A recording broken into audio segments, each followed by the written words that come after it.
Hello, नमस्कार, शुभ सकाळ सर्वांना आणि श्री स्वामी समर्थ. तर आजचा हा व्हिडिओ आहे शुक्रवारचा.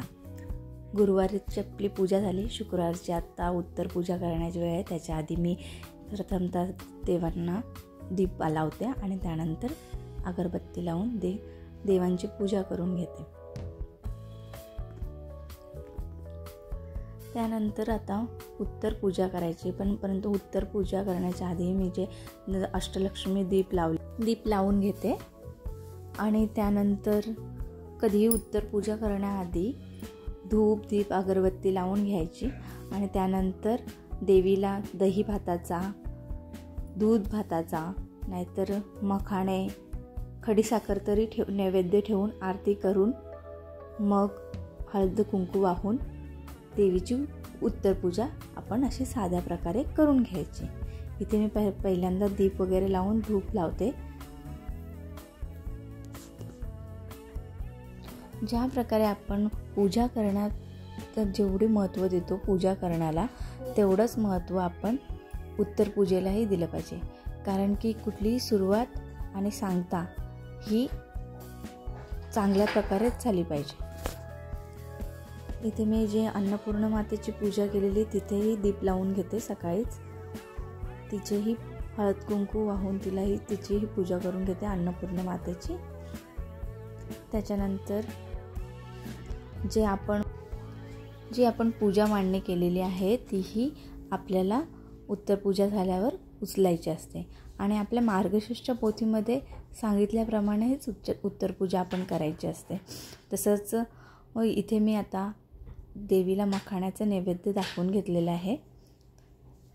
नैवेद्य दाखवल्यानंतर मी देवी आईला हळद कुंकू वाहून घेणार आणि जो आपला अष्टलक्ष्मी दीप आहे त्यालाही हळद कुंकू करते.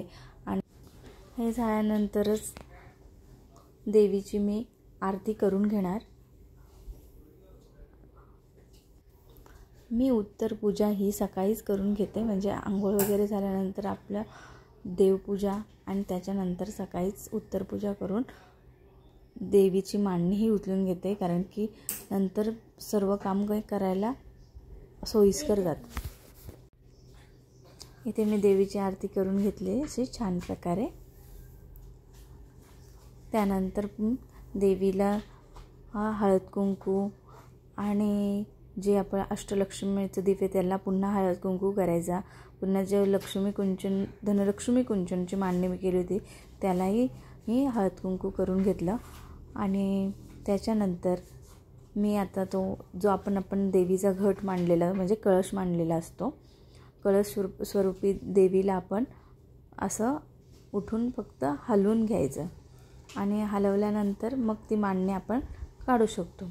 म्हणजे कुठली पूजा जेव्हा आपण स्थापित करतो ती स्थापना झालेली असते आणि उत्तर पूजा केल्यानंतर ती स्थापना आपण जागेवरून थोड्याशा प्रमाणात हलवायची का स्थापित झालेली देवता आपण हलवून तिची उत्तर पूजा केलेली आहे.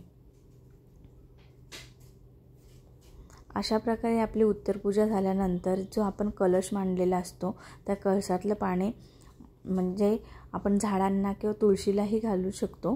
आणि त्याच्यानंतर त्याच्यात नवीन पाणी भरून पुन्हा कळश भरून आपण असं देवघरात म्हणा कुठे जसं तुम्हाला सोयीस्कर वाटेल तिथे तुम्ही ठेवू शकता.